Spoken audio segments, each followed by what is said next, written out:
बिस्मिल्लाहिर्रहमानिर्रहीम अस्सलाम वालेकुम प्यारा दोस्तों, एक नई वीडियो से गॾु खिदमत में हाज़िर आहियूं। प्यारा दोस्तों, अॼु जंहिं सेलिब्रिटी की बायोग्राफी कंदासीं उन जो नालो आहे शैला गुल। शैला गुल के बारे में यकीनन असां सब कुछ ॼाणूं था, पर कुछ अहिड़ियूं ॻाल्हियूं अॼु असां अव्हांखे हिन वीडियो में ॿुधाईंदासीं जेके अॼु ताईं शैला गुल बि कंहिं सां शेयर न कयूं आहिनि। जी हाँ दोस्तों, वीडियो की तरफ हलण खां पहिरियां अव्हांखे गुज़ारिश आहे त असांजे चैनल के सब्सक्राइब कयो ऐं बेल आइकन के दबाए नोटिफिकेशन ऑल ते करे छॾियो त जीअं हर नई ईंदड़ वीडियो अव्हां ताईं पहुचंदी रहे। त प्यारा दोस्तों, हलूं था अॼु जे वीडियो ॾे।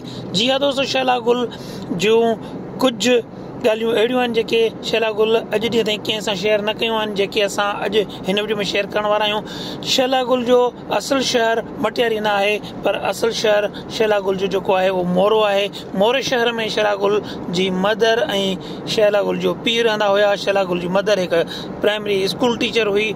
शैला गुल असल जेका कम्यूनिटी आहे उहो कोरी कम्यूनिटी सां तालुक़ु रखे थी। शैला गुल जो पीउ कोरी हुयो, माउ कोरी हुई ऐं शैला गुल जी माउ हिकु टीचर हुई। शुरू में शैला गुल जो बचपन जेको आहे मोरे में गुज़रियो, जंहिंखां पोइ शैला गुल जा माउ पीउ ट्रेवल करे मटियारी में अचे आबाद थिया। मटियारी में शिफ्ट थियण खां पोइ शैला गुल जी तालीम मटियारी में थी ऐं उन खां पोइ शैला गुल टीवी जे तरफ़ रुख कयो ऐं 2006 में शैला गुल जो पहिरियों मॉडलिंग जो एल्बम आयो, जंहिंमें शैला गुल मॉडलिंग कई।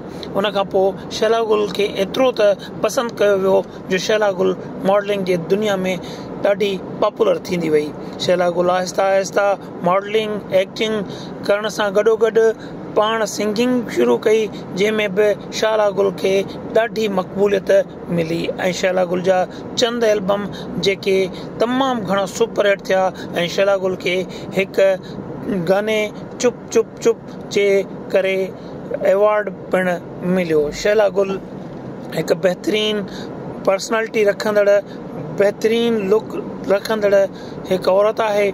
शैला गुल जी मासूमियत खां त काफ़ी माण्हू वाक़ुफ़ आहिनि। ये मासूम ॾिसजंदड़ औरत इंतहाई ख़तरनाक आहे।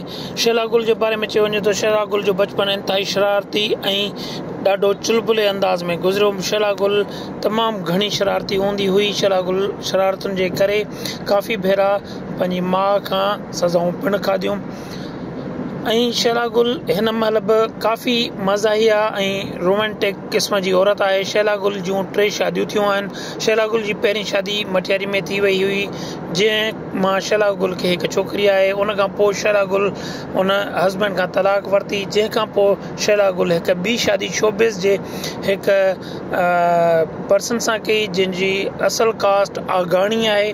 उन खां पोइ शैला गुल उन माण्हू खां तलाक वरिती ऐं हाणे शैला गुल मर्दान शाह सां शादी करे हिन महिल ज़िंदगी गुज़ारे रही आहे। शैला गुल ॻाइण सां गॾोगॾु मॉडलिंग ऐं सैरो सयाहत जी बि शौक़ीन आहे।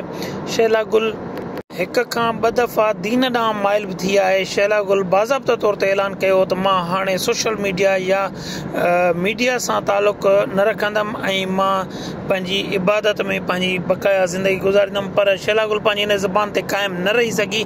शैला गुल कुझु अरसो पंहिंजी उन ज़िंदगीअ में रही, उन खां पोइ वरी वापसि मीडिया ते वापसि अची चुकी। शैला गुल मॉडलिंग ऐं एक्टिंग खां गॾोगॾु होस्टिंग बि कंदी आहे। शैला गुल मॉर्निंग शो बि होस्ट कंदी रही आहे। शैला गुल KTN ऐं कशिश टीवी जी मक़बूल तरीन अदाकाराउनि में शामिल थींदी आहे।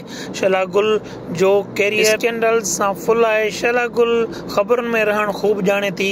शैला गुल खे सूरत सां गॾोगॾु अल्लाह पाक प्यारी आवाज़ बि ॾिनी आहे, जंहिंजे बदौलत शैला गुल काफ़ी गाना ॻाया ऐं कुझु गाना शमन अली मीराली जा पिणु शैला गुल ॻाया, जेके शमन अली मीरालीअ खां पोइ शायदि शैला गुल एतिरो उन्हनि गाननि खे कामयाबु कयो जो अॼु ताईं उहे हर हिकु माण्हूअ जे ज़हन ते चिटा छायल आहिनि। शैला गुल नाहिद अख्तर जी कॉपी कंदे 1-2 गाना अहिड़ा कया जो माण्हुनि खे नाहिद अख्तर जी यादि अची वई।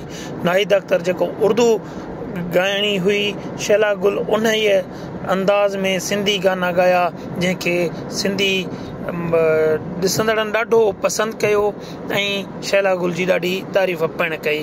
त प्यारा दोस्तो, हीअ हुई असांजी अॼु जी वीडियो, जेका अव्हांखे यकीनन पसंदि आई हूंदी। जेकॾहिं वीडियो पसंदि आई हुजे त दोस्तनि सां शेयर कयो, कमेंट करे पंहिंजी राय खां आगाह कजो। पंहिंजो ऐं पंहिंजे प्यारनि जो ख़्यालु रखिजो। सिंध सलामत, साथ सलामत, सदाईं गॾु। अल्लाह हाफ़िज़।